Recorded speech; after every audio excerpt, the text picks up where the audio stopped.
Muy buenos días.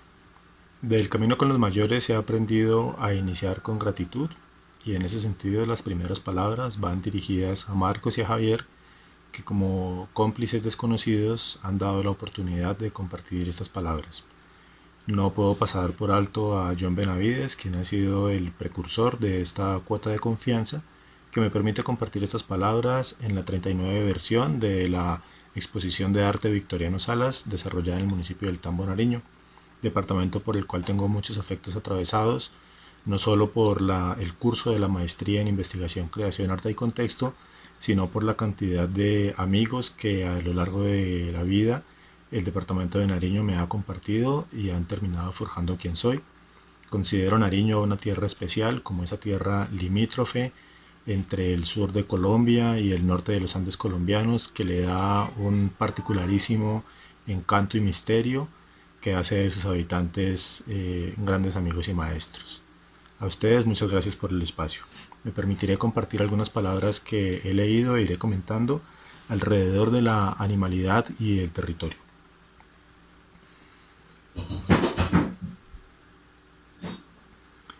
Un documento que ha venido cobrando popularidad entre los habituales lectores de Deleuze es el abecedario, la filmación de una larga entrevista que Claire Parnet hace al final de su vida y que solo se hace pública después de su muerte. En ella, por cada letra del abecedario, Deleuze dialoga sobre un concepto en resonancia con su obra filosófica. Con la letra A, que bien podría ser dedicada al arte, se desarrolla la idea de animal, debido a la fuerza del concepto del devenir animal desarrollado por Deleuze y Guattari. Quiero que consideremos estos pequeños fragmentos. Lo que me fascina completamente de las cuestiones del territorio, y con Félix llegamos realmente a construir un concepto casi filosófico con la idea de territorio, es los animales territoriales. Hay animales sin territorio, bien, pero los animales territoriales son prodigiosos, porque constituir un territorio constituye para mí prácticamente el nacimiento del arte.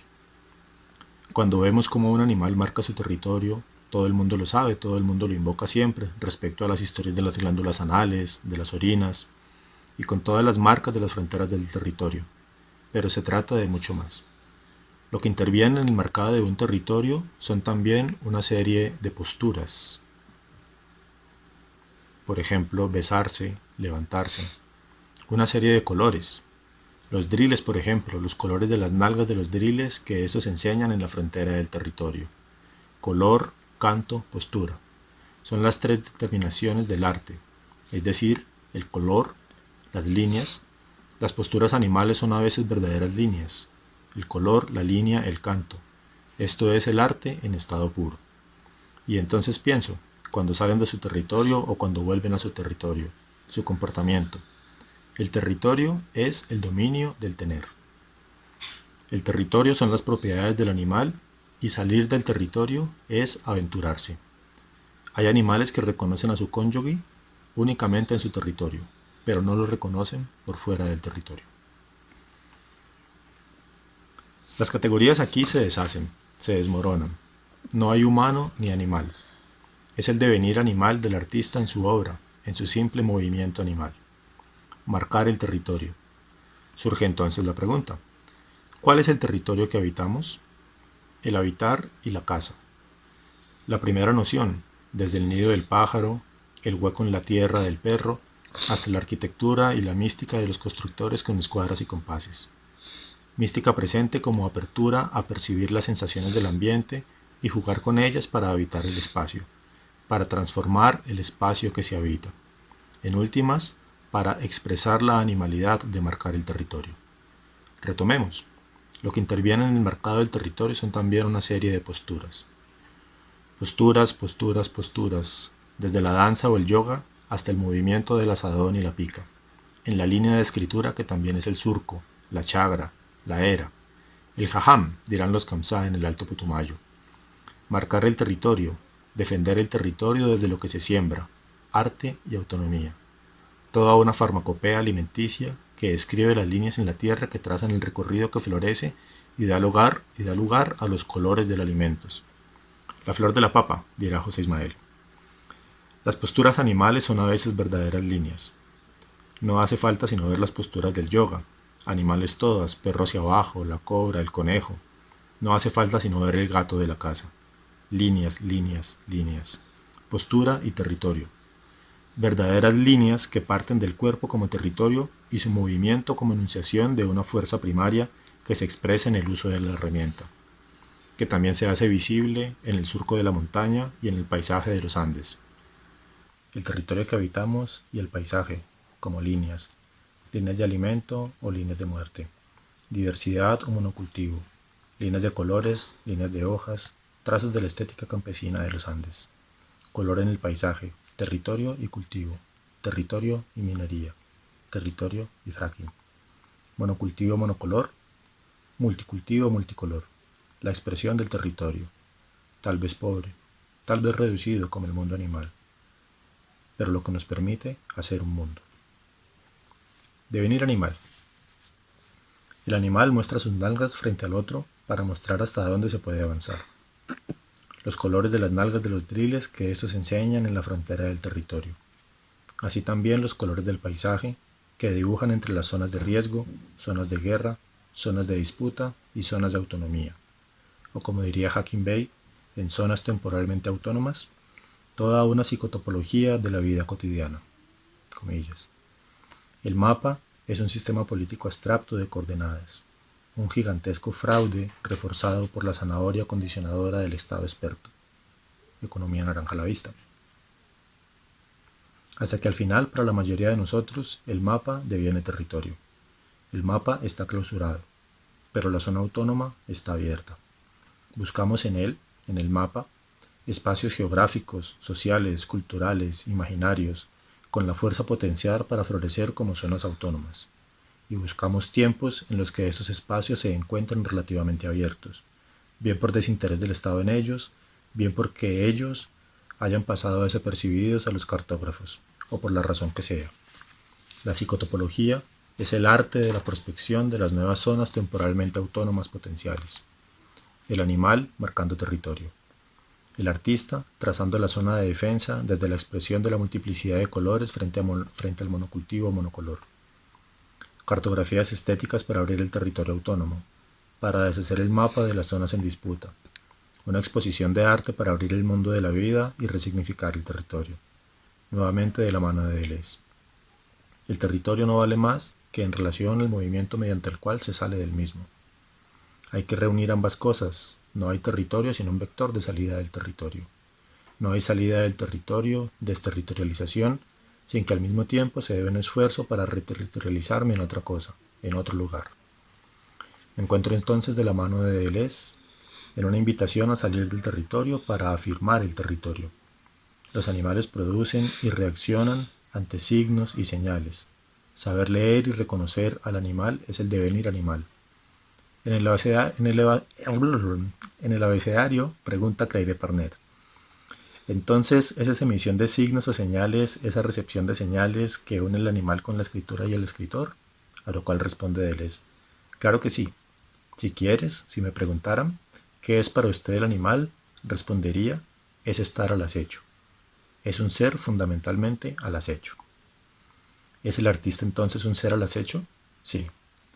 Sí, afirmamos con alegría los devenires animales que nos han permitido marcar el territorio, estar al acecho y capturar la imagen que permita leer los signos que expresan y que nos permiten ser testigos al acecho.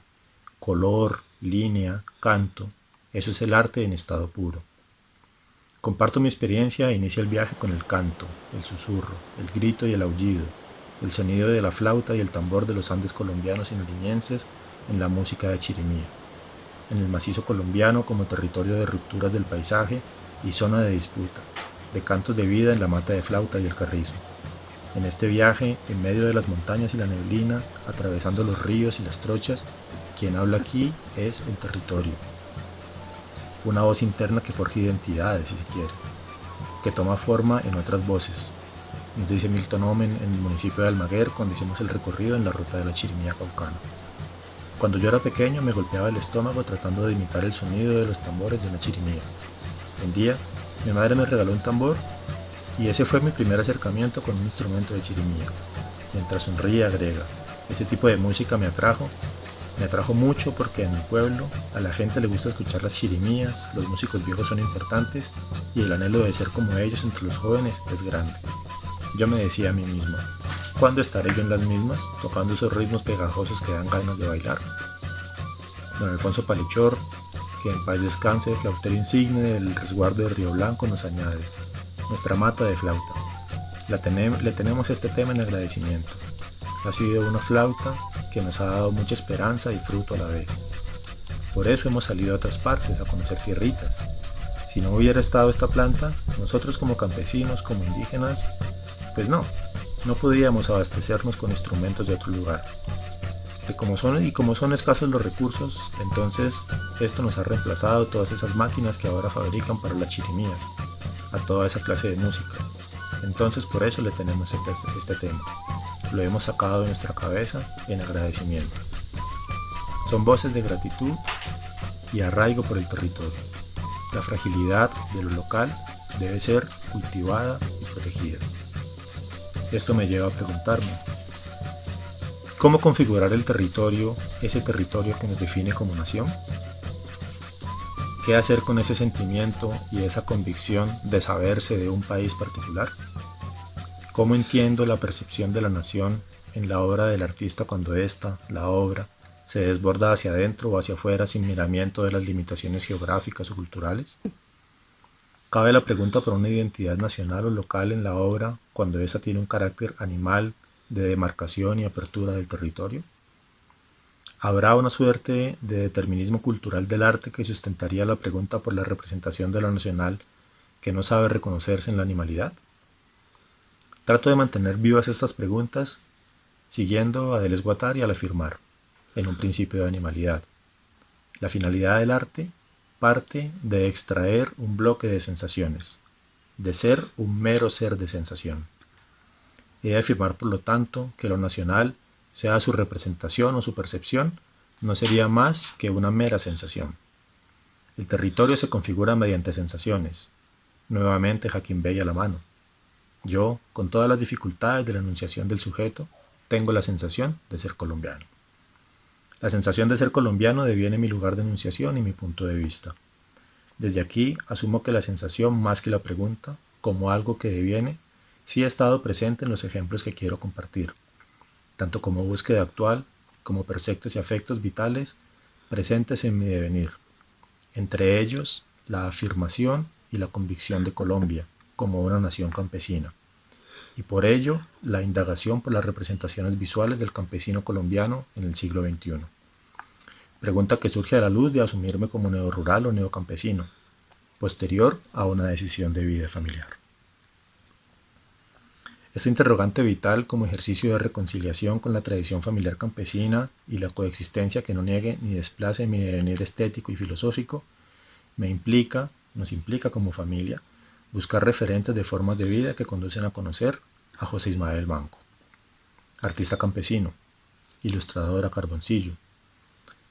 Carboncillo del extracto sacado de la leña con la que su mamá, campesina tradicional, cocina los alimentos en la hornilla.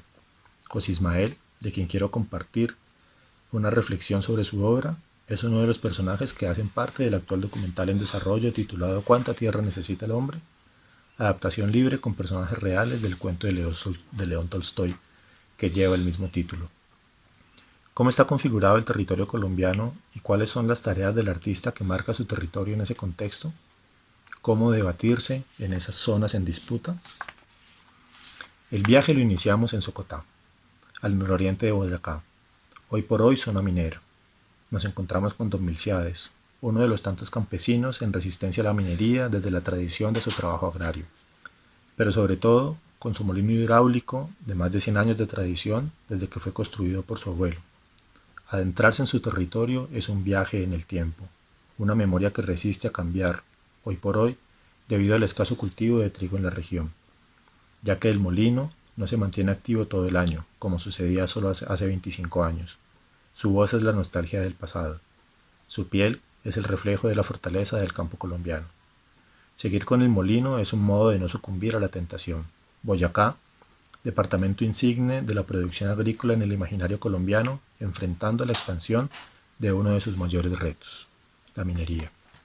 En Duitama, donde vive José Ismael Manco, nuestro artista campesino, se refleja la tradición viva del campo como una realidad.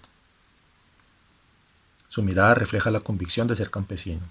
No en vano creció en una de las casas donde se realizaban los talleres de Radio Sutatensa, programa radial insigne de la educación popular. Su hogar conserva el calor del fuego de su madre, memoria y vivo retrato de la estética campesina de mediados del siglo pasado. Ella en su cocina se resiste a cocinar en gas, no por capricho sino por funcionalidad. El fogón de leña que de lejos nos enseñaron a mirar como sinónimo de retardo, brinda las posibilidades de la comida a tiempo cuando de trabajadores se trata. Además, el carbón sobrante es el insumo para las ilustraciones con las que José Ismael recorre museos y salones de artistas. Esta casa es esa posibilidad de vivir de acuerdo a las convicciones a pesar del crecimiento de la ciudad. Una burbuja en el tiempo donde las formas de producción tradicionales son una alternativa clara y tangible. Aparecen respuestas en Colombia. No estamos tan alejados del relato de la Rusia del siglo XIX. En la configuración de Colombia como territorio nos enfrentamos a la fabulación de la identidad y la subalternización del campesino, población que hace parte de ese espectro invisible e invisibilizado que niega nuestra identidad agrodescendiente. Por ello quiero resaltar para finalizar que ese es un elemento también presente en la obra de José Ismael Manco, donde claramente su estética se vuelve un acto político que parte de la necesidad de trastocar el orden, presente desde la negación de herencias, desde las fuerzas dominantes del sistema. Esmat con Asadón es el deseo de una Colombia que equilibra sus fuerzas precisamente en la lucha por la tenencia de la tierra, en la cual se instala la pregunta del documental, en el que tomo a Ismael como personaje. Ver el cuerpo policivo convertido en trabajadores rurales y no como aparato represivo del Estado-Nación, es la fabulación de una nación campesina, lo inimaginado que surge posterior al paro agrario del año 2014, donde la confrontación entre campesinos y fuerza pública dejó saldos irreparables en la memoria colectiva. En ese sentido, la ilustración de José Ismael Manco se configura como un acto de reconciliación y equilibrio, de la valoración de la fuerza de trabajo, desde la transformación de la fuerza bruta represora en fuerza activa a punto de transformar. Ya no es el arma asesina, es la herramienta que puede dar de comer. Del mismo modo, la fabulación del Sagrado Corazón es también el deseo por el equilibrio de las fuerzas en una nación con una fuerte identidad católica, encomendada al Sagrado Corazón de Jesús, donde sus acólitos en su intimidad desconocen el papel de la mujer como pilar fundamental del campo colombiano. El hecho de que la ilustración sea el retrato de su madre expresa también ese devenir niño del presente. Ya no es la representación europea de un Cristo compasivo producto del marketing de caracteres dominantes y represivos, ocultos en el divino rostro blanco de ojos claros, sino la mirada fija y el brazo extendido de una mujer que bendice desde su hacer, una madre que desde la simpleza de su vestir y la contundencia de su actuar nos llama hacia la reconciliación con la tierra. Los valores cristianos propios del Sagrado Corazón no le pertenecen ahora al sistema reino religioso, metafísico y anquilosado en conservadurismos inoperantes. Le pertenecen ahora, en la fabulación y el giro afectivo, al mundo concreto de la tierra, del cultivo sin cosecha metafísica, en la visibilidad de un personaje concreto, propietaria sin mitos del Sagrado Corazón, el devenir niño frente a su madre que liga de algún modo las búsquedas estéticas que me conducen a instalarme en medio del giro afectivo propio de apostar políticamente por una mirada crítica en el documental. Sin temor a equivocarme, afirmaría en este momento que la obra de José Ismael que comparto con ustedes, así como mis recorridos y devenires, caben relacionarlos con la siguiente afirmación. El arte no genera un nosotros como lo hace la política, sino que permite la experiencia estética que como ficción se encuentra con otra ficción, la del orden social, para distorsionarla, lo que hace evidente su carácter ficcional y no de realidad. Muchas gracias.